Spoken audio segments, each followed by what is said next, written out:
You've got to stand over here so you can talk into this, you see. Good evening, ladies and gentlemen. Tonight is, what is it, Monday the 21st of July 2014, and it's my great pleasure tonight to introduce Julie Aitken. Julie's a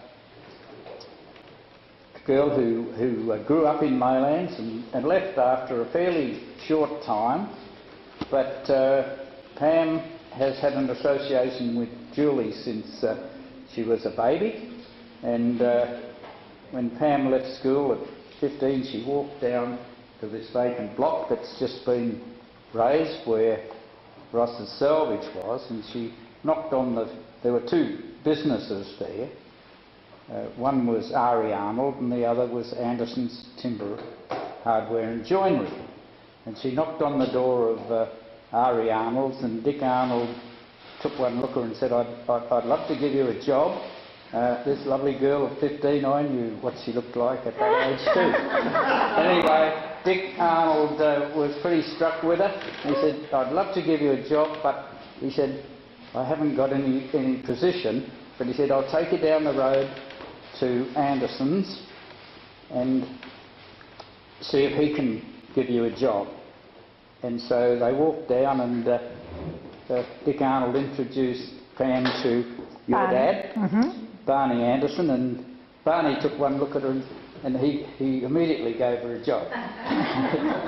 And I would have too. Very astute. Yeah. So Julie's had an interesting career. She was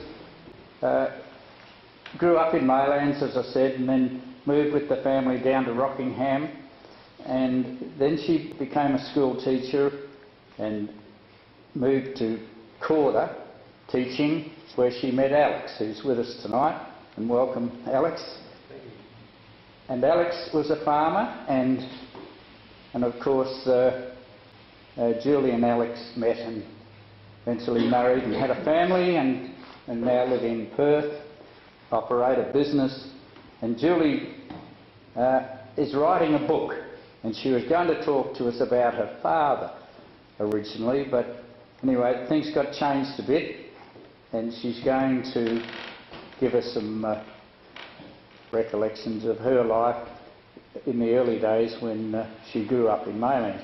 But before I ask Julie to give us her talk, I'd like to welcome our local member, who doesn't get to see us very often because she's pretty busy. But she, I know she had to tear home up into the hills to feed the horses and tear back against her doctor's advice, and lovely to see you with us, Lisa. Police advice, I think, tearing anywhere as well. Ladies and gentlemen, I'd like to introduce Julie Aitken. Thank you, Terry. Thank you. Thank you very much. Oh, this is daunting. And would you believe, I was just saying to Pam, after all the years I've known Pam, which is quite a lot, and I've met her son and daughter for the first time. I can't believe that. So it's quite a lovely, memorable night to come back, and probably a little bit more daunting than you think. If I'm going to talk to you about Maylands, and I haven't lived here since I was 9. So depends how good my memory is, I suppose. I'm writing a book, as Terry said, and I'm writing the book on the lives of my parents because they were a lot older than normal parents are. And it's been a fascinating journey, absolutely fascinating. Dad was born in 1893, and that's made it a really interesting journey. Yes, he'd be 122 or something now. So on the way, of course, Maylands played a very large part in it. So I'm going to start. If you'll just bear with me, I'll pull this one up.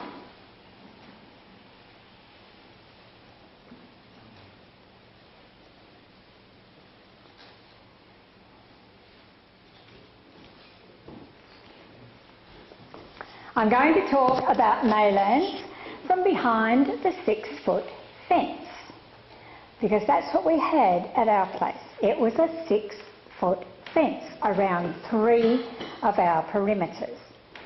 I'm not sure whether that was to keep us in or the others out, but it was a 6-foot fence, so pretty daunting stuff. And what Terry was talking about, Anderson's Timber and Hardware, was terribly frustrating the other last night when I came along here to listen to David Hawkes, which was wonderful.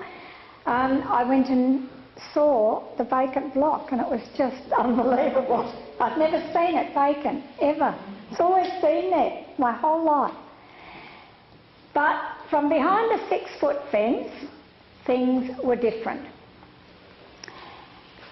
It started in Anderson's Timber and Hardware in 45, but I'm the only daughter, the second child, of Barney Anderson. Now, as I mentioned, Dad was a lot older than a lot of parents. He was 54 when I was born. He had been married before, and he was now married to Eva Anderson. She was only 35 when I was born. So there was a big 19-year difference there between the two of them. But that's not where this story begins. I'm going to talk to you tonight about my Maylands.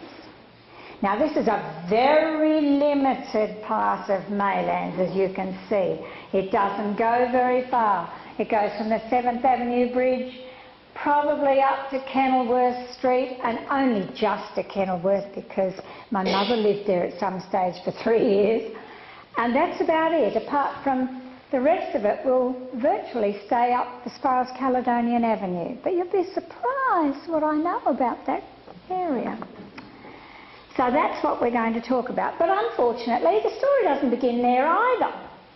It started with a Swedish tar who was born in Västra Frölunda parish in Göteborg, Sweden, in 2 juni 1865. So he goes back quite a way. He was my father's father. Now, he apparently stowed away at Sweden in Gothenburg when he was 9. And there's all sorts of stories abound from what happened to him for the next 23 years until he arrived in Sydney in 1888. But his name was Anders Bernhard Andreasson, and of course he anglicised that. He was only ever known in Maylands as Anders Anderson. Now, Dad's mother was Edith Mary. She was a Geordie. She was also born in 1865. But she had come out from Newcastle on Tyne with her family in 1882. And she'd had a marriage in Queensland before she came over. Now, somehow or another, Edith Mary had met Anders somewhere in New South Wales, we don't know, and they got to Western Australia by means unknown to me. There's no documents, no travel documents, no shipping records at all, but I will find out. And I know they were here in 1892 because a little boy was born to them. His name was Bernard, and he was born in Guildford on the 12th of February 1892. Now, at the time, the couple were living in Murray Street in Perth. So I'm not sure how Bernard came to be born in Guildford, but I know that he is actually buried out there. Mum kept saying that he was buried near the old Guildford Grammar School. Whether he's in that tiny cemetery or not, I've not been able to ascertain that either, but he could be in the Guildford Cemetery, and that's not listed in the metropolitan cemeteries either. So a lot of work needed there. This is actually a work in progress, by the way, and I want you to interject and say, oh, I know that, if you can help me, because I'm floundering on some of this research. It's been taken me over 20 years to get this to this point. So I'm very welcome to any corrections, any additions, anything you'd like to volunteer. We do know that Anders was working as a navvy at the Midland Railway yards at the time little Bernard was born, so that could have something to do with why they were out there. But the following year, on the 29th of January 1893, along came another boy. His name was George Albert. And at the time, the couple were living in 24 Queen Street in Perth. The following year, 1894, another son arrived. Getting a bit monotonous here. But little Victor Bernard Clarence only lived a few hours. So now after 3 sons, they've got 1. So I guess in those days it was probably par for the course.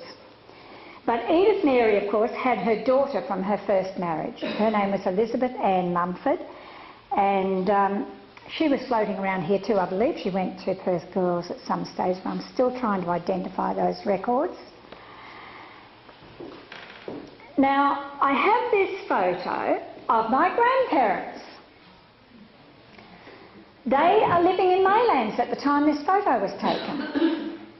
Now, if you can tell me where, that would be wonderful. They could be in Falkirk Street or elsewhere, I'm not sure, but that's my grandmother in the middle, and one of them is my grandfather. I have no idea which one is my grandfather. No idea. Alec and I looked at it and we thought, well, the lady in the middle is sort of sitting on the same angle as this chap on the left, and they look fairly comfortable and at home. The guy on the right's got his hat under his chair, so perhaps he's visiting. So perhaps grandfather's the one on the left. Don't have a clue. No idea. He looks Swedish, does he? He looks like a Swedish tar. Now, according to the post office directories, this little family moved to a house in Falkirk Avenue in Maylands in 1899. So whether that's at Falkirk Avenue, I'm not sure. But at that time, Maylands was listed as being a suburb 2.5 miles northeast of Perth by rail, and a single fare on the railway was 5 pence, and children's fare was 3 pence. If you wanted a return fare, it was 8 pence, and 5 pence for children. I think it's a bit more now. Now, by this time, little George Albert Anderson was growing up, but he wasn't called George, and he wasn't called Albert. For reasons best known to his parents, whichever ones they are, he was only ever called Barney. Now, I went looking for some records of Barney Anderson at the Maylands school, because I thought, well, this is the place to look. But I thought the punishment book would be good. That seemed a good place to start, but that seems to have gone missing. I spent quite a bit of time in the State Records Office, and they don't have the punishment book. They did offer me the head teacher's journal. And here we have a page from the head teacher's journal. Now, this was from 1904, and I was just fascinated with this. You'll see on February the 3rd, the school closed today on account of the noise of the carpenters who were lining the lavatory. And it just makes fascinating reading. I'll pick a few pieces out for you. I found throughout the next 3 or 4 years, this journal I looked at went from 1903 to 1911. Fascinating reading. I've got some pages there if you're interested. There was diphtheria through the school at that time. It was all the way through Maylands. A lot of children away with diphtheria. There was measles, there was pneumonia, there was influenza, scarlet fever. And I know all about scarlet fever because my brother had scarlet fever in 1953. And it's not pleasant. There were children run over. Peter Strudwick was knocked over on July the 18th. He was knocked down at playtime by a cart. But I hope he's not badly hurt. The children have strict instructions not to play on the road. But this little fellow's only 4 years of age. So there were a couple of children run over. There were teachers being a little bit cruel. They weren't quite supposed to do things like Ruth Penny was punished by Miss Meyer this morning and did not return to school in the afternoon. It appears that Miss Meyer made her lie down in the sewing press. I do not allow the assistants to do this and to punish the children in such a manner. But all the way through the book, I found that Miss Meyer got a big representation. She was often doing little things that she shouldn't have been doing. Some child was hit on the back with a cane, and another one, a little girl was smacked across the nose, and there was an eighth of an inch of skin missing from her nose. So it makes very interesting reading. Now, the attendance in 1904 went between 49.5 children. Obviously only half went to school that day. The other half stayed home in bed. And that was in 1904. Up until about September 06, I found the number where it had gone rapidly risen up to 344. So it was quite a dramatic increase. Sorry? No wonder Miss Meyer was taking it. Oh yes. She was going to keep them under control, don't you worry. Dear Miss Meyer. We had an average well over 50 for a class when I was there. Don't tell me. I had 42. This was in, yes. This was in the reporting during the war. Right. Well, I was teaching started teaching on the 14th of February 1966, and I still had 42 children. Oh, well, They were big classes. Everybody learned, didn't they? That's right. Okay, so what we did find out about Maylands, thanks to Pam and Terry, was that Barney Anderson was apparently in the State School Cadets. Now, this lovely man Norman Hooton has apparently put this photo together, did he? And he's found little Barney Anderson down here. His name is here, and we assume this is Barney Anderson down at the edge here. How old do you think he looks? 10, 12? I'm agreeing with that. I think I really believe that it's more closer to 1906 than it is to 1908, and I'll tell you why. I blew him up. Here he is. It's not very clear, but I blew him up a bit. And the next one I have has him as an ex-scholar in 1908. And this photograph came with me. I've just always known it was around the house. And I always wondered why he was in a football jumper. He didn't play football. Oh, yes, he did. I found it on Trove. In 1908, he's playing football for the YAL, ex-scholar. So he'd obviously left Maylands by 1908. That's what makes me think that year might be a little bit out. And if he's 15 there, I don't think he was 15 in the other one. But anyway, that's beside the point.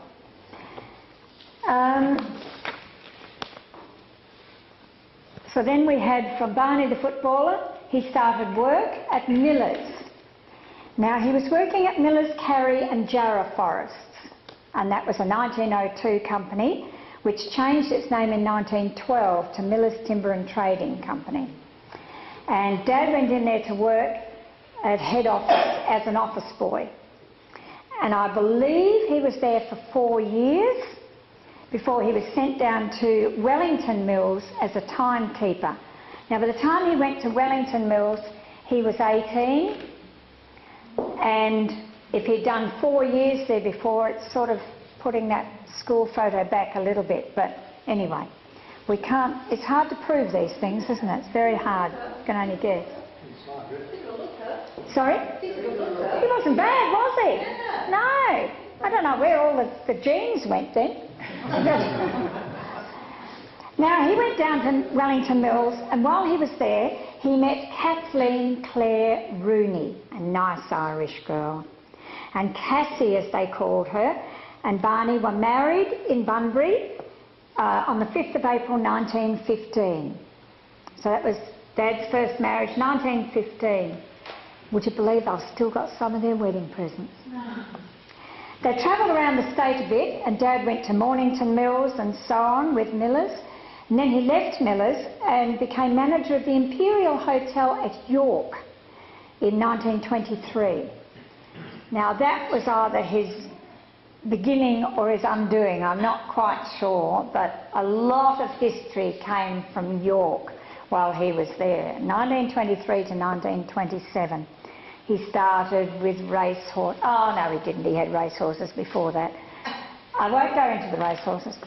Okay, in 1928 he came back to Maylands as manager of Millers in Railway Terrace. Help, where was Millers in Railway Terrace?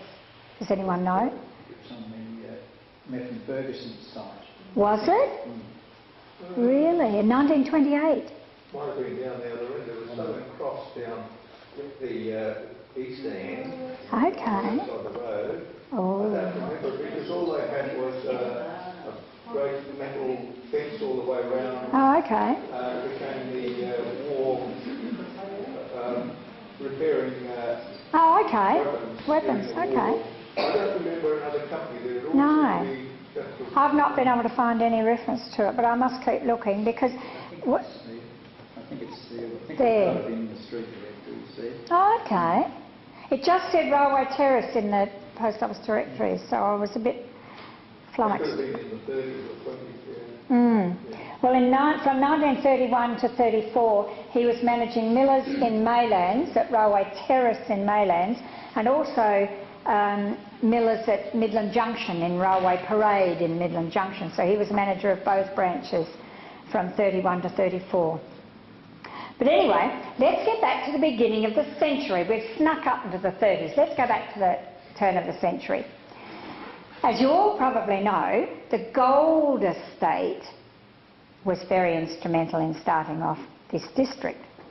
And in 1895, a 700-acre freehold building estate was purchased in Perth by the Gold Estates Holdings Proprietary Limited. Now, they owed their origins to the 1893 discovery of gold in Kalgoorlie by Paddy Hannon. And these people in London heard about this and thought, right, let's raise some capital, get some of this land. So they raised it at a pound a share, I believe, and started buying up Menzies, everywhere where there was gold found, and so on. And then they heard about a 700-acre lot around this area, and they bought up this area. And the director's report at the time noted the Eastern Railway passes through it, the high road from Perth to Guildford intersects it, and a considerable portion has a frontage to the Swan River, commanding a fine view of Perth and the Darling Ranges. So they believed they just couldn't go wrong. The estate was purchased for just over £5,000, I think it was £5,100, and today, of course, comprises Mount Lawley and Maylands. Now, of this area, this was the Gold Estates little pamphlet, or I presume it was a pamphlet. I found this in the archives. There was a 4-acre block. Now, in 1898, this 4-acre block between Railway Terrace and the Perth-Guildford Road, that was bounded on the northern side by Government Road, which we all know now is called Caledonian Avenue, was owned by Edgar Walter Hamer and Robert Connell. Now, Edgar Hamer was the gentleman who was the original manager of the Gold Estate in Perth. He was sent out from England to manage the whole of the Gold Estate, and they were setting up these suburbs basically. If you ever look at what the Gold Estate has done, the last thing they did was build Coburn Central. They are still going. So if you've got anything that'll transpire into 40 building lots, they want your land. So they are still going. Richard Noble. Hamer went on till 1937 and he retired then, and Richard Noble and Company went in to work with the Gold Estate, and they are still making millions. It's a privately owned company. You can't buy shares. There's apparently 20 shares, and that's it, 20 shareholders. Anyway, getting off the track. They owned this 4-acre lot, and they decided to divide it up into building lots. And on the 22nd of January 1900, Anders Bernard Anderson bought lot 12 on top of the hill on Caledonian Avenue. And he was listed on the title deed as being a Falkirk restaurant keeper in 1900. Now that's just thrown me. I'm desperately trying to find out where this restaurant was. He was the Falkirk restaurant keeper. So I tell you though, from Roland Street, it's the same block, I'm not sure, but there was a garage at the back, or a shed, and a couple of us used to be able to sit on there and look down at the street in the Roxy Garden. don't go anywhere. And we could see the street, we couldn't hear anything, but that didn't matter. Oh, Lord. Just wait, just wait. Now, about this time, I didn't hear any more of Anders from 1900 when he bought this block until, oh, God, look, the bailiffs are after him. And they're going to sell his furniture on the 21st of October 1909 unless the warrant has been previously satisfied. So at 2:30 on the 21st of October, he's going to lose his furniture. Well, in 1909, when this warrant was out against him by Splat, Wall and Co., I don't think it was because he'd sold rotten eggs at the restaurant, and I don't think he'd laced the sandwiches with weed killer, because Splat, Wall and Co. were electrical engineers. They sold light fittings and all electrical goods. So then I thought, well, this looks like it needs a bit further investigation. And he must have sorted it all out, because there's no further mention of the sale at 2:30 that afternoon. But the reason I know this is that from the title deed, for some interesting reason, on 1910, he had the land transferred into his wife's name. Heaven knows why. Anyway, shortly thereafter, evidence was found that Anders had started up as a building contractor. And according to the title deed on lot 12, there were frequent borrowings against the title. So now Edith Mary is borrowing money at regular intervals. And in 1912, with or without his furniture, he was advertising for painters in the West Australian in 1912. He's advertising for plasterers in 1913. And he's advertising for stonemasons. He's working now on George Road in Claremont. Beautiful street. Oh, it's glorious. It's a leafy little street. Oh, it's really lovely, but I don't think the house is still there. We couldn't find anything that looked that old. So he was doing well by this stage, by the look of it, until this was the next thing I found. He built St Joseph's Roman Catholic Church in Kellerberrin in 1916. Now that blew me away. I mean, we lived in Corder. I don't know how many times I've been through Kellerberrin. I didn't know my grandfather was through there. But that's not a basic church, is it? I was quite impressed with that.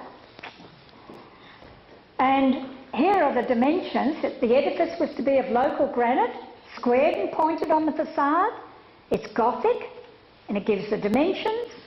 And A.B. Anderson of Maylands was a successful tenderer at £947. I think when they finished it, the whole thing had come to just under £1,200, fitted out with pews and everything.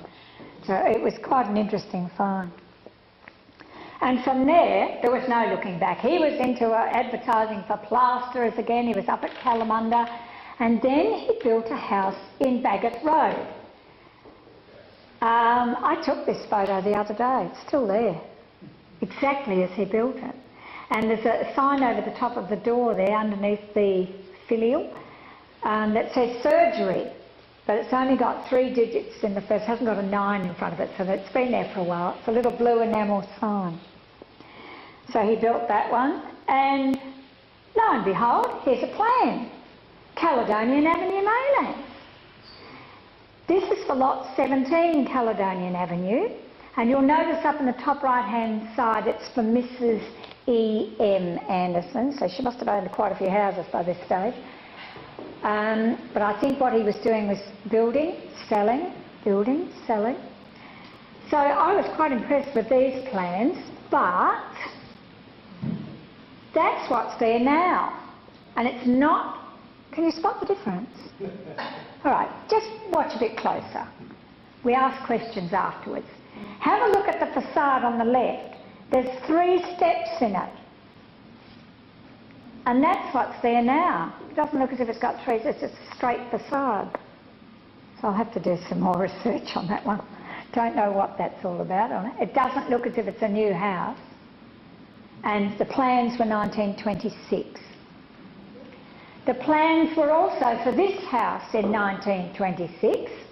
That's Edith Mary standing in front of her house at 127 Caledonian Avenue, which was originally 91 Caledonian Avenue. They changed the numbers. So here she is here with a dog. That's as close as I get to know what grandmother looked like. And then, lo and behold, I found these plans. And that's for Mrs.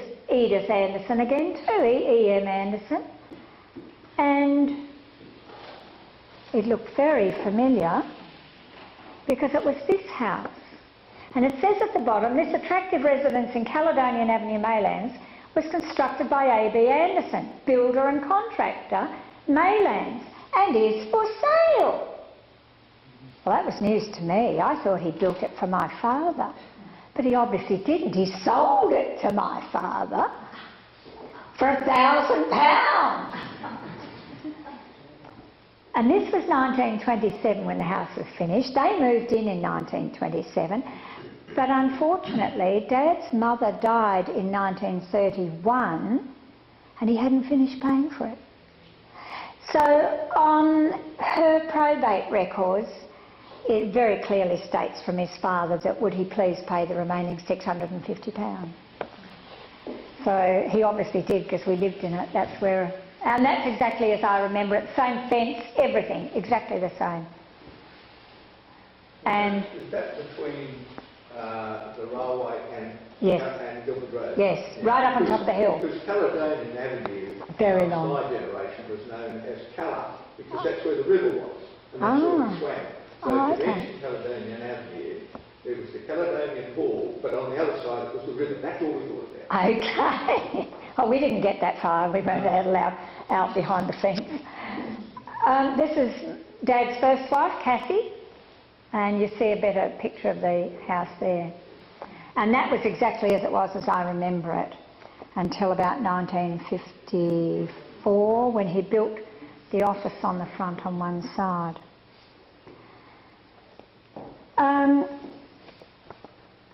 He kept on building and finished up building the training road board offices and hall in 1928.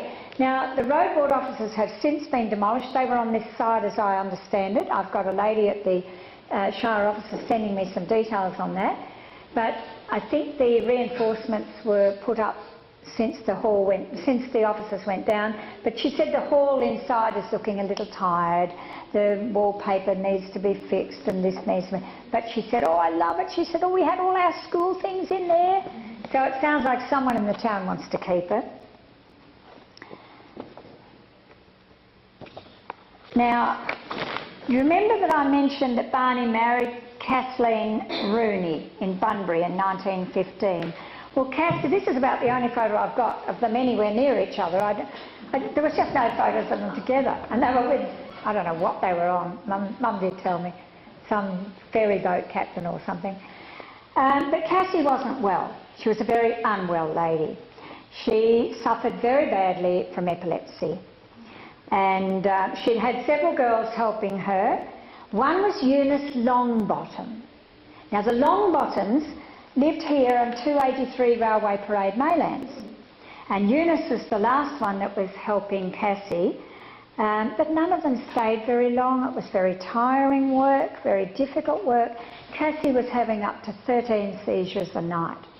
She was very unwell.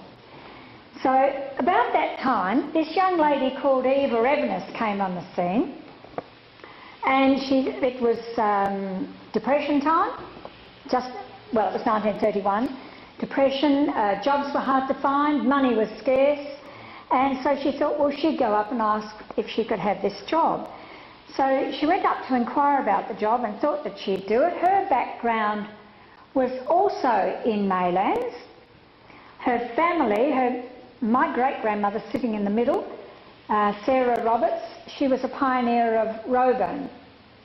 I'm 5th generation West Australian through her. And her children around her. Now, I wanted you to see this because look at that gorgeous old wooden place next door and this brick one here. Now, that was at 10 9th Avenue.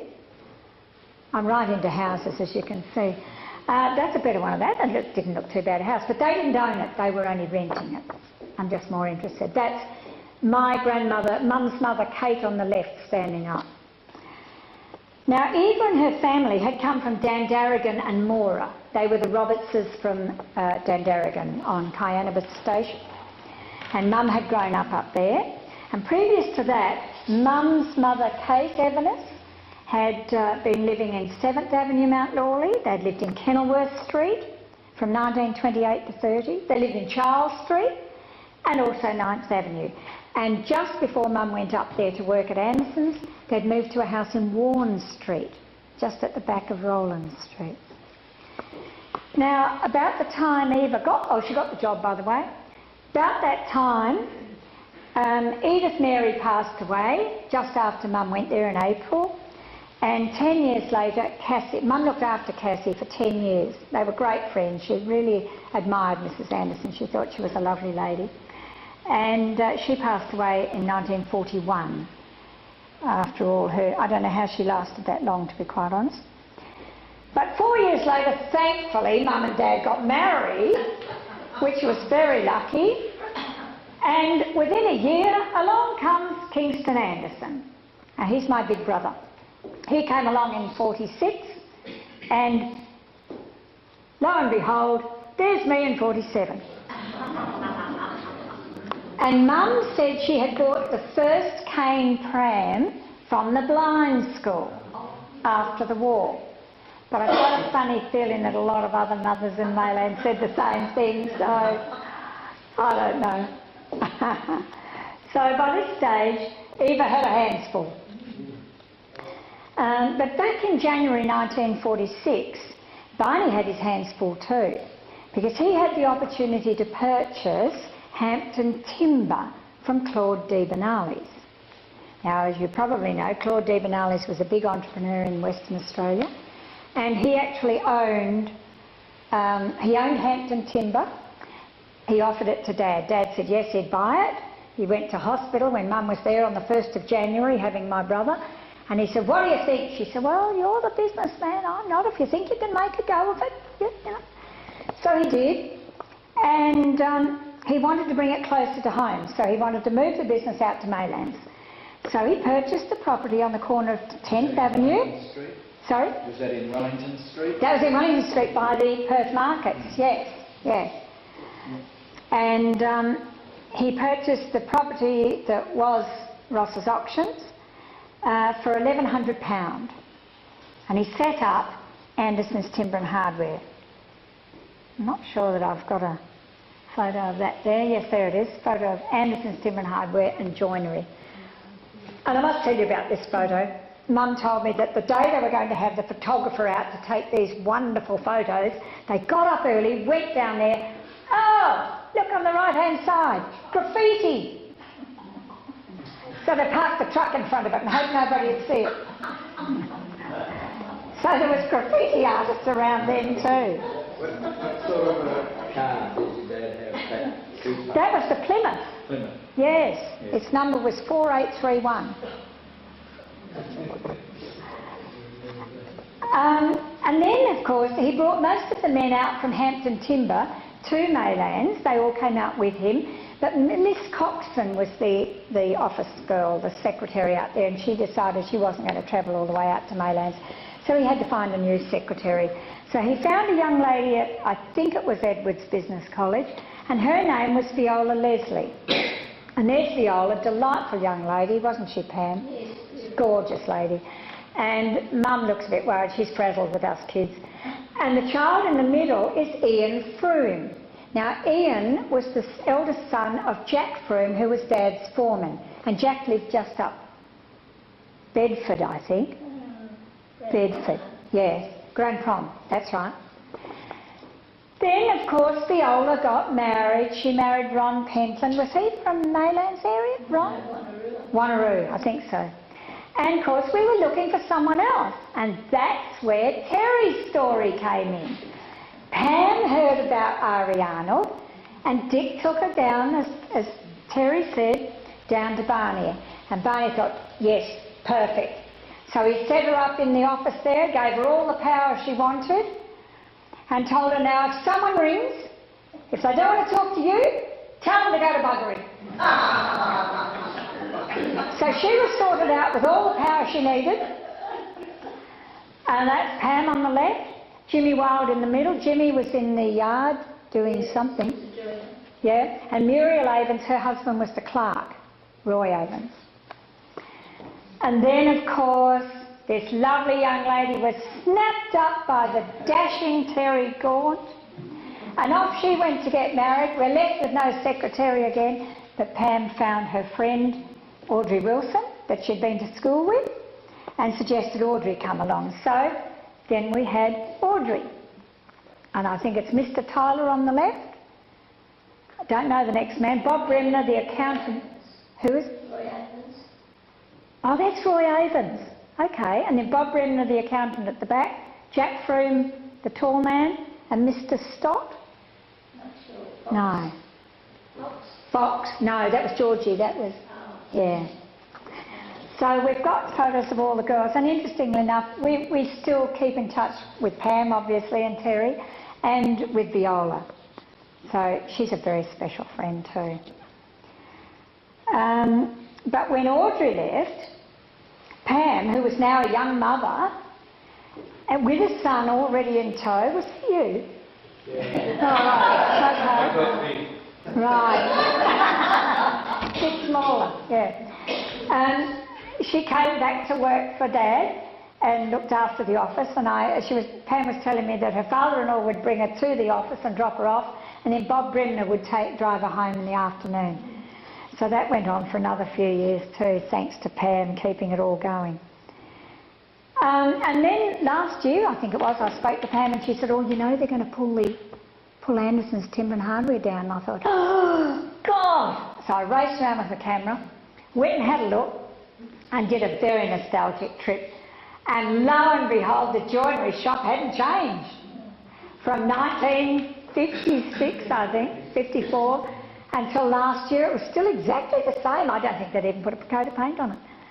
And so I went inside, and there's the same old roof with the same old rust and the same old skylights. Nothing had changed. So I guess it was due for demolition. And the floor was the original that was there when Dad had it.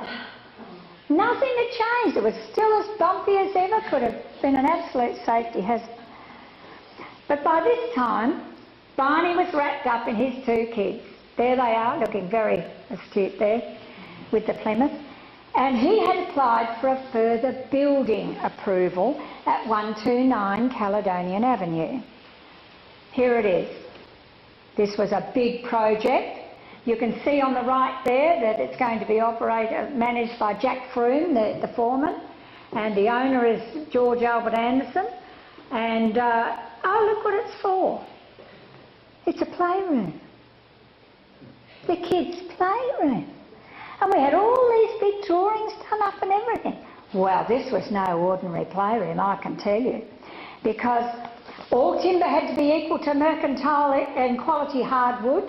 The weatherboards had to be 1 1/4 inches minimum overlap, and no old or second-hand material was to be used. This was for Barney's kids, so it had to be all right, okay? And that's how it was, wasn't it, Pam? Yes. These kids, I'll tell you. So it had louvers all the way around there. It looks like it's got lattice in that, but I only remember it ever having louvers. So I thought, I'll pop up and have a look. Oh, there's my brother. Oh, I forgot to tell you.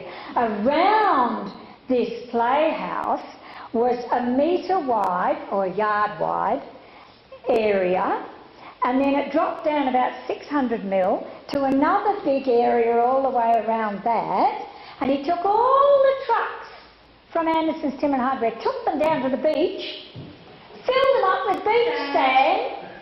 Now it doesn't finish there. He brought it back and he washed it all, and he filtered it all and put it in the play. So we had 2 levels of play pits. See, that's why we were happy behind the 6-foot fence. We had everything. So that's my big brother. And I took a nostalgic drive up Rowland Street a week or so ago, and there's the garage. That's Dad's garage, still in cream and green, because he had the Turf Club as his agent. He was agent for the Turf Club, and the Turf Club painted everything cream and green. So all their houses were cream and green. So the garage is still cream and green. And look what's down there to the left. Oh my God, it's the playhouse. There it is, sturdy as you like. This was not our 6-foot fence, that's been replaced. We had a timber fence. Dad was a timber man, so we had a timber fence, obviously. But it's a very sturdy fence, and the playhouse still survives. I bet the sand's gone though. He then made it into a laundry, so Mum had a lovely outdoor laundry up there. Now I have no idea where I am. Let's go inside the 6-foot fence. Here he is, Kingston Anderson, inside the 6-foot fence. Now you'll notice on the left that huge, great big shed. That was the shed in 127, Grandfather's place. But there's Dad's garage, and off to the right was the yard. The shed so long to watch the movies, or was it Yes. No, it was great. It wasn't that high. We could get to it from the fence. Yes. We could climb a picket fence on top. Oh yes, yes. Well, we weren't allowed to, but yeah, feel free. Yeah. Oh dear. But the only time we ever went out of the yard was with either Mum or Dad. We were not allowed out of the yard.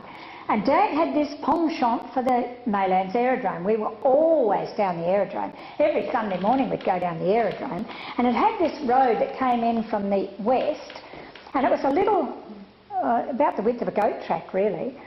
And we'd go running along, and Dad would put the accelerator down and go up, up, up, up, up, up, up, and over. And there was this big thing, pyramid in the middle of the road. We'd go up there, and because it was so steep, the car, he'd have to go fast enough, otherwise the car would belly out on the top. And he'd launch it, and we'd wind up down it. We thought it was great fun. Mum wasn't that impressed. But That was down Swanbank Road. was it? Oh, nobody else has ever heard of it but me. I thought, oh, I must have dreamt it. But he was always down there. Even as a younger man, he was always involved with flying. And we've found another couple of photos that Terry's trying to help me identify the people in it. But apart from that, we're back at my little area of Maylands. And as long as we were out with either Mum or Dad, this is from Google, so I think it's only 2004. It's not, pardon? 2010. 2010, so it's not that long ago. So now I thought I'd tell you a little bit about some of the people I knew in Maylands. Now the first one goes back to 117 Caledonian Avenue. Now I'm interested in this one not only because my father apparently built it, or he built something that's on that lot, built something on lot 17, but I have a letter from Mum to Dad in 1951. On the 6th of November 1951, she wrote a letter to Dad. He was over in Melbourne.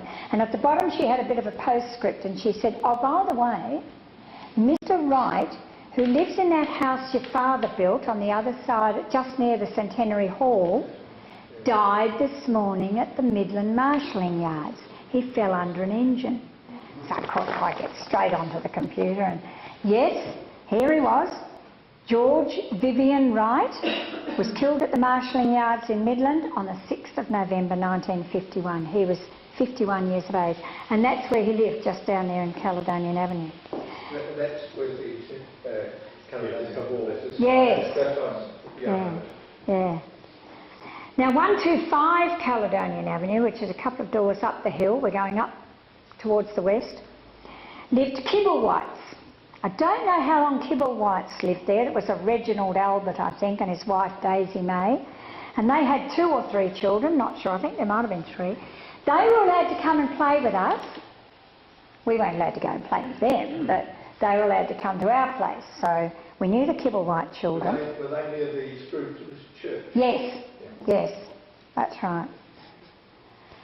And then, of course, we still had 127. Now, I'm having a bit of a conniption about this because... Is this one that was very near, there was a factory or something just prior to getting to Railway Terrace, and it was where they had the tar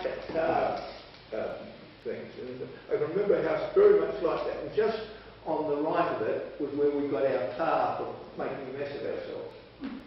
Really? Yeah, they had, it was a factory, and Okay. they had all these drums of tar which melted in the sun with flame.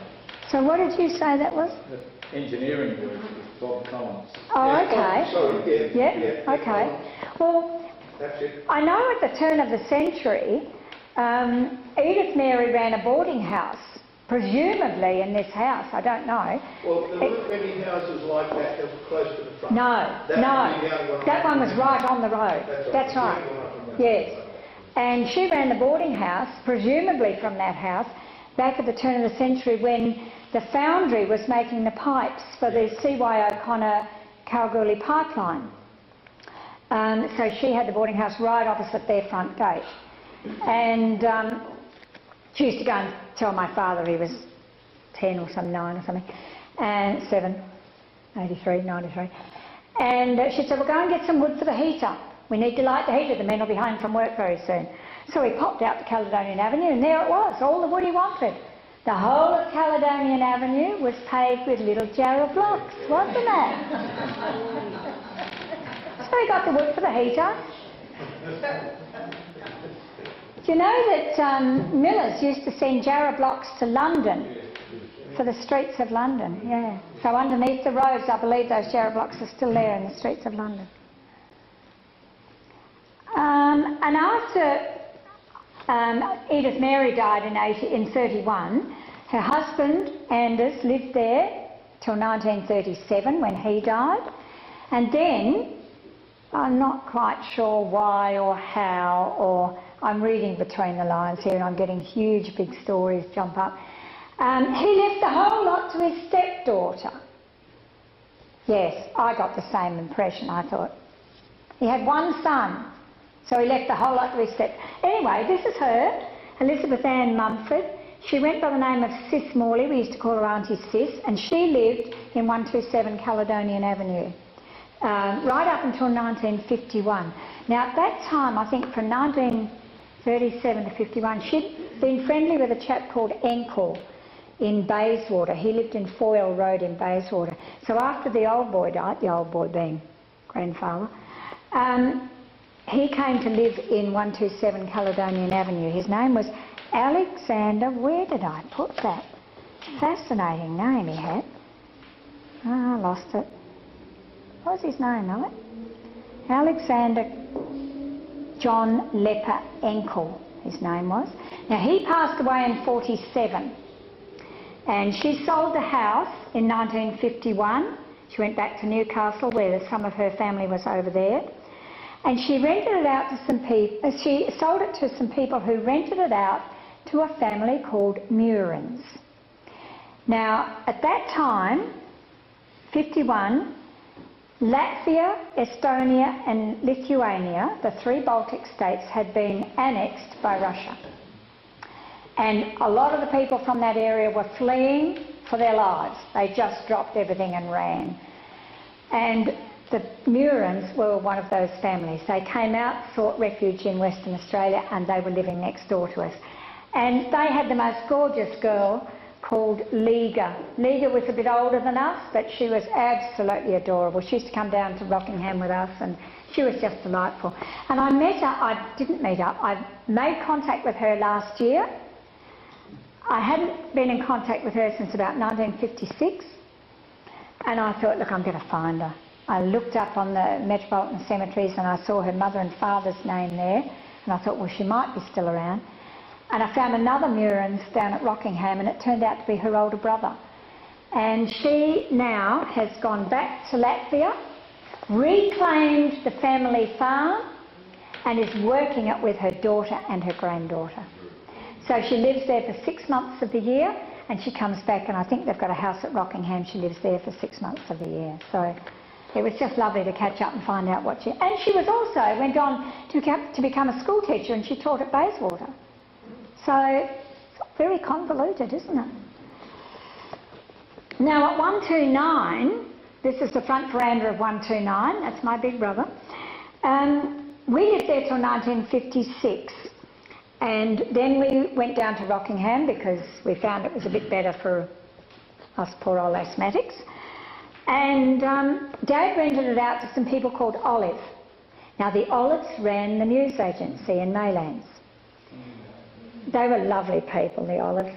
And they lived there for some years until we sort of finally realised we were not going to come back. We were going to live in Rockingham. So Dad sold the house to Olives. Now I can tell you a funny story about this. When I first remember the house at Maylands, the number was 2568. The telephone number was 2568. Then it became U2568. Then it was UA2568. Then we went digital. We went to 712568, 2712568, and finally 9271.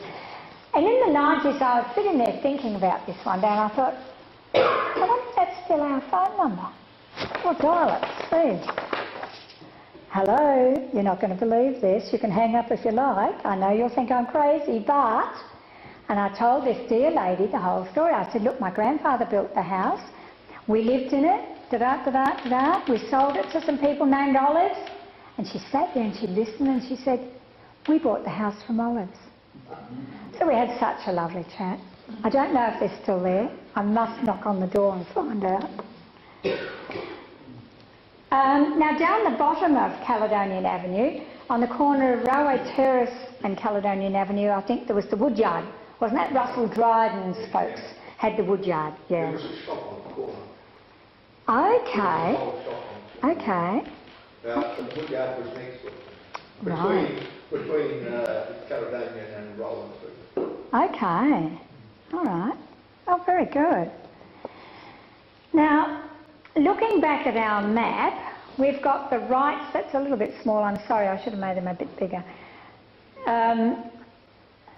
George Vivian Wright down at 117, the Kibblewhites, the two Anderson houses, Russell Dryden's. We're coming back up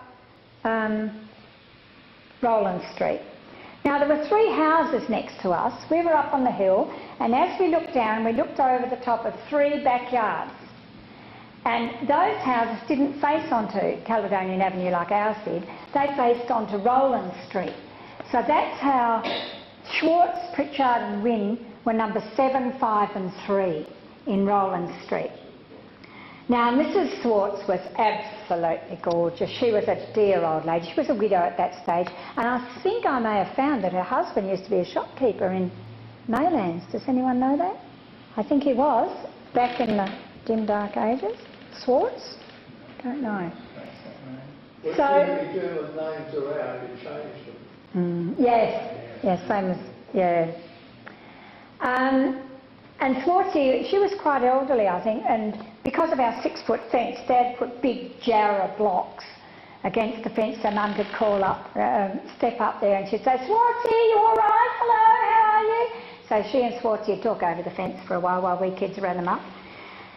And funnily enough, we got very friendly with Schwartzy's grandchildren too. Her eldest son, Harry, lived up in Mundaring, and he had twins, a boy and a girl. We were very friendly with them because they also holidayed at Rockingham. So once again, terribly incestuous. Next to Swartzy was Pritchard's. Now, we didn't have much to do with Mrs. Pritchard. You were always very polite when you passed Mrs. Pritchard. Good morning, Mrs. Pritchard. Good afternoon, Mrs. Pritchard.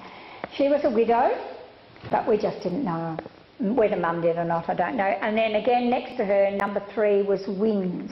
I don't know anything about them. I think Thomas Wing died in 1951. He was aged 60 at that stage. But coming back up Rowland Street, we've got St Luke's up the top there. Now St Luke's is still there on the corner of George Street, and St Luke's played a very big part in our lives. They played a very big part in the life of Mum and Dad. Reverend Lindsay was there at the time when Mum and Dad were married. He was very instrumental in making sure they got married. And then Mr Lawrence, Reverend Lawrence came along. He had 2 little boys that they used to come over and play at our place, and I'd teach them all sorts of things because I was so convinced I was going to be a school teacher. I thought I'd better teach them. But we went over to play a little bit with them because after all he was the minister, so it couldn't have been too bad. So St Luke's were a very big part. Now, let's look out down the front. Oh, here's one of the inside of St Luke's, which wasn't taken that many years ago, but I remember it being exactly the same as that. I don't think it's changed. I can still smell Mum when she came back from communion, smelling of red wine. It's just as soon as I got in there, I could smell it.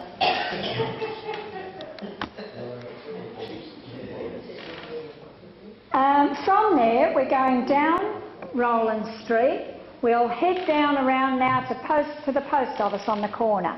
We had box 4. Anderson's Tim and Hardware was box 4. It was far too high. Tingy and I couldn't reach it at all. We thought we were so grown up when we could finally reach it. But Dad would take us to the post office. Mum took us inside. And it was just as bad. The counter was up here. Big polished Jarrah counter. Is that still there? No. Ah, that was a beautiful counter. That was so lovely. And coming up the road, where are we now? Where have we gone? Oh, no, we're going out the front of Caledonian Avenue. We'd go down to the railway line and turn right, and we'd walk along here to a little house number 304. And 304 was this couple called Mr and Mrs Coombs. Francis Robert Henry Coombs. He was a country railway station master, and his wife Rebecca Mary. Now, she was a very well-read woman, very smart lady. And they had 6 children. But the most well-known of them all was Herbert Cole. And you've probably heard of him as Nugget Coombs. Now, Nugget Coombs was the governor of the Reserve Bank, and his name appeared on the £1 note. There's H.C. Coombs. Well, they lived just down there in Railway Terrace, and Mrs. Coombs was just a delightful lady, lovely lady. And I think I might have missed Auntie Eva, did I? I haven't got her. Sorry? Oh, okay. Next, on the other side of the railway line, we used to visit a little half house over here. Now, I say half house because it was like, if you imagine a weatherboard house, and somebody had come down from the top and just chopped it down the middle and removed the front half. And that was where this lady called Mrs. Eva Guest lived, in this little half house. I don't know the story of it, but lovely lady. She used to come and help Mum clean sometimes when we kids were getting under her feet. And we stayed friends with Auntie. We called her Auntie Eva. She was Auntie Eva for the rest of her life until I remember when she passed away. Funnily enough, her name was Eva. She had a very interesting name. Eva Gertrude Kimberly Guest. And when I was engaged to Alec, hundreds of years later, he said, well, you'll have to come down to Mount Lawley and meet my half-sister. So we go down there, and blow me down, she's married to Auntie Eva's brother. Talk about 6 degrees of separation. Very incestuous. Now, moving on from there, we go to Bride's Bakery. Now, Bride's had the bakery between Rowland Street and 10th, was it? What's the street before 8th? 9th. Come on. And Claude Bride was the baker, and this was his son, the tall one in the middle there, was Teddy Bride. And Teddy Bride often came up to our place to play. We were even allowed to go down to his place and play. And they had the bakery, they had all the horses and the stables out the back. And we'd often go in to watch them bake the bread and watch Mr. Bride bake his bread. The little chap on the left is Donald Froome. He was the second son of Jack Froome, who was Dad's foreman. I'm very short of material for boys' pants in those.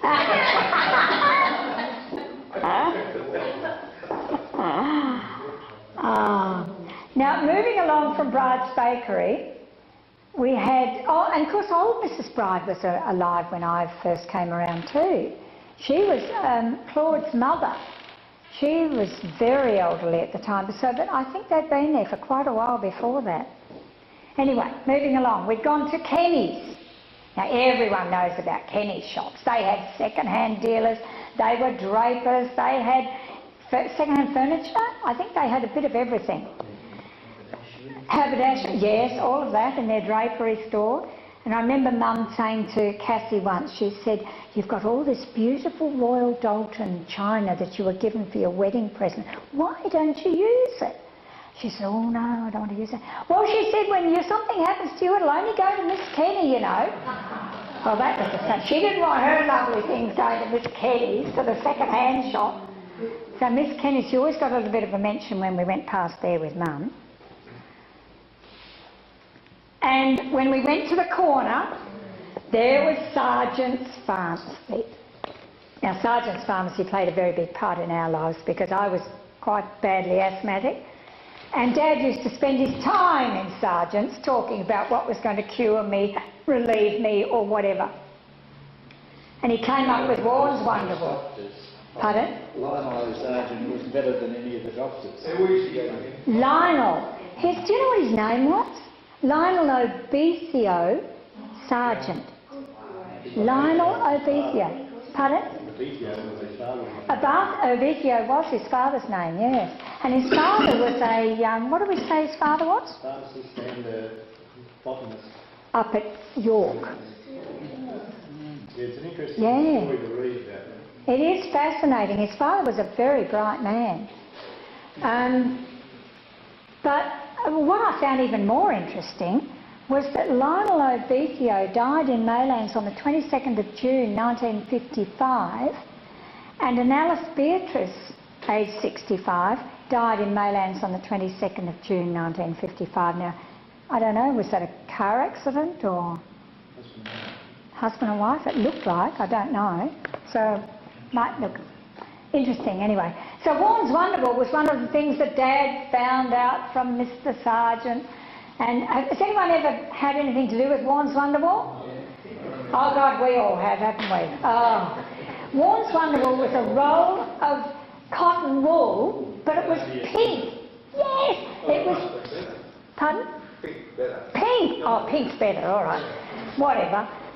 And it was pink. So this was supposed to keep your chest warm. And of course, if you're asthmatic and you've got all this problem, you see. So Dad gets hold of this Warren's Wonderwool, takes it home to Mum, and she's got to cut a pattern out and to sew it onto our singlets. And she's got it all tacked around like this on the singlet, you see. And we have to wear this to school. But you were lucky. I had camper bags. Oh, we had camper bags. Yes, we had camper bags. Oh. What a lucky thing we survived. It's really quite miraculous that we survived, isn't it? Oh dear. Where are we up to? So we've done box 4. Now, the other thing that I remember in 8th Avenue was, of course, was Herb Robinson's Lyric Theatre. Now, everybody went to the Saturday matinee, didn't we? We all went to the Saturday matinee. But we weren't allowed to the Roxy, of course, because that was over the other side of Guildford Road, and there was no way we were. As a matter of fact, I think Dad would have a fit if he knew I was standing in the Peninsula Hotel. Because we had the Peninsula down one end of the street, and the Maylands down the other. So there was no way we were getting outside the 6-foot fence. Anyway, so and Herb often used to come to our place too, because Dad and Mum were right into politics, and Herb was the local member at that time. So he was a nice chap, liked him. And the other place that Dad used to frequent was that little shop, which used to be the Dutch cake shop. Boy, did it make nice Dutch cakes. I think that's why Dad's girth got out to about 44. And from there we'd go up the corner, up 8th Avenue, to listen to the Salvos on a Sunday afternoon. Now the Salvos band would come around and they'd march up and down, and we'd all be marching behind them singing, "Onward, Christian soldiers." And it was just quite fun, but Mum of course had a connection to it because her mother Kate and she and her sister were all members of the Salvation Army at one stage, and they actually wore the uniform. So that's probably why we all went to watch the Salvos. Did you? I had an association with them in England. Oh, okay. Oh, very good. Made us go. Made us go. Okay, now we're going down, back out the front gate of Caledonia Avenue. It was really special being allowed to go out the front gate. And we went down the hill, over the level crossing, down past Dad's office at 241 Railway Parade, past 10th Avenue, we're here, and up 9th Avenue. What's this one here? 8, okay. 9th, we went into 9th. And about 2 or 3 doors up was this little house. It was actually quite a large house. The garage wasn't there in those days, but we used to walk in there to see Mr. and Mrs. Hewen. Now his name was Dave, hers was Rose, and he was the best saw doctor you've ever come across. He made saws, he made knives. He sharpened saws and he sharpened knives like no one else could ever do. I still have knives in my kitchen that were sharpened and made by Dave Hewen. Now Dave had a son called Jim, and I think Jim had a son called Jim, and they set up Hewen's saw doctoring business. And that ran for a good 50 years or more until I think the younger Jim sold it a few years ago. And it is now still a very large business out in Osborne Park called Hewen's Saws. And they employ 23 people, so it's still going. And this is where it started. Now the only other people I can really think of at the time that were around was a chap called, oops, here we go. We've been around my Maylands. That's as much as I was allowed out to, nowhere else. That was it. But there was a family called the Elliots who lived in Maylands. Now there's Dick at the back, in amongst his wife and 9 daughters. He had 12 daughters. And then a son came along. So very wisely they quit. They figured out what was causing them, yes. Now, Dick Elliott was up at York. Once again we've got that connection back to York with my dad. And he was training Dad's racehorses up in York. So when Dad came back to Maylands, Dick was down here somewhere. I haven't been able to identify where, but he was still training Dad's horses down in Maylands. So that family. Now one of his daughters, he had Raby and Ruby and, you know. Raby Elliott was one of the girls who used to look after Cassie Anderson. She was there just before Eunice Longbottom. So there was a lot of local girls were helping Cassie. Then there was an old Mrs. Clancy, who I used to see her coming up Rowland Street from Guildford Road. And Mum used to say, oh, she's well into her 90s. But I don't think she was, because I think she died about 91 in 67. So I'm not sure how old she was, but she had pitch black hair, absolutely pitch black hair. And when you were in your 90s in 1950, you didn't have pitch black hair, but she did. And I said to Mum, well, why is her hair so black? Oh, she said she uses tea leaves. She'd use the cold tea, and she'd rinse her hair in it. And of course it stained her hair darker. Bless her heart. Yeah, you do that too, Dee? Sorry, I couldn't resist that, sorry. Now, there's another person that when I went to Teachers College, I was friendly with a girl called Jan, and we were talking about Maylands, and she said, oh, my Uncle Bob lives near there, he's up at Bayswater. So she says, next time I go and visit Uncle Bob, I'll take you and you can come with me. So, oh, okay. Turned out to be Bob Marshall, who, of course, was a friend of Dad's, and everybody was a friend of Dad's. But so, once again, we've got that little connection. Everywhere I've been through my life, there's been a connection back to Maylands. I believe John K. Watts went to Maylands School. Yes. I believe that he used to sell newspapers in the Roxy Gardens. Pardon? At the front of the Roxy Gardens, yeah. And then there's a lovely story that Pam told me about how the boys found an entrance into the Roxy Gardens. They'd go around the back to the toilets and they'd lift up the flap and push. Oh, you could run it.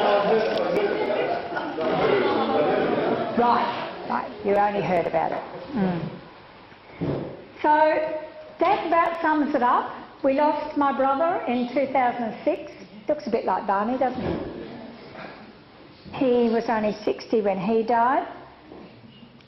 Barney died in 1970. He was 77.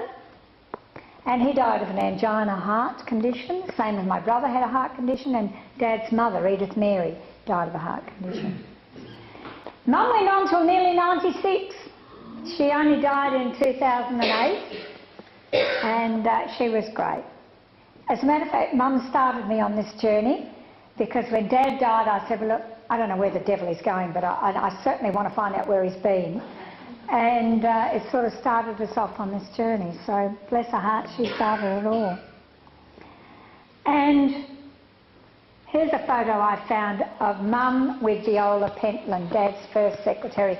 Now, they used to meet up at Rockingham every now and again, and it was CWA Pioneer Day, so she had the pioneer dress on. But that's Viola. She's now 84, and she's just gorgeous still. And that's about the end of my 6-foot fence.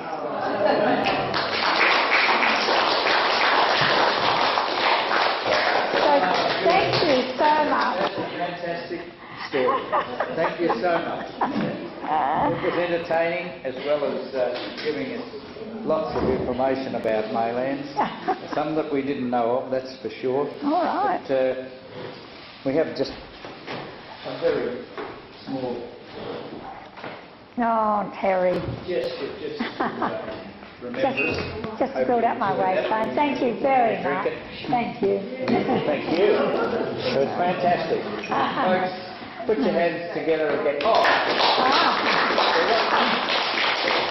There was something I neglected to tell you about this young lady. She's not only clever at what she's done, she knows more about getting into trove than anyone, I think. She's incredible. She's going to come and teach me how to do it, aren't she? I am. Anyway, I think Alex has a bit to do with it as well. But you've done a fantastic job with your research there. It's wonderful. But I meant to say this. She's not only very clever at what she does in this regard, she's represented Australia at pistol shooting.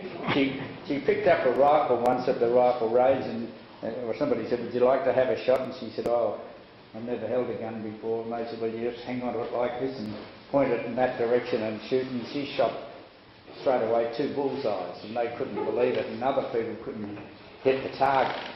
So she went on from there. She said, I must be able to do this. And so she not only could do it, she represented Australia pistol shooting. So there's not too many people can say they represented Australia or anything.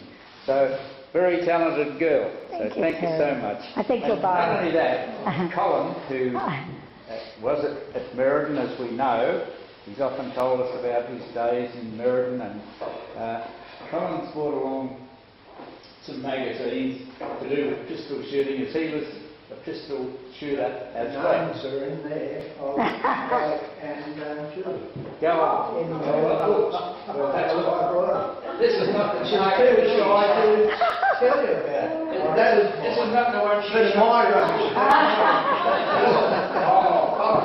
No, they're common. That shows you what a card took. You weren't too bad either by the look of it. All right, well please, we'll have a look through those. Thanks, Scott. Thanks for bringing them along. And thanks again. Thank you. Thank you.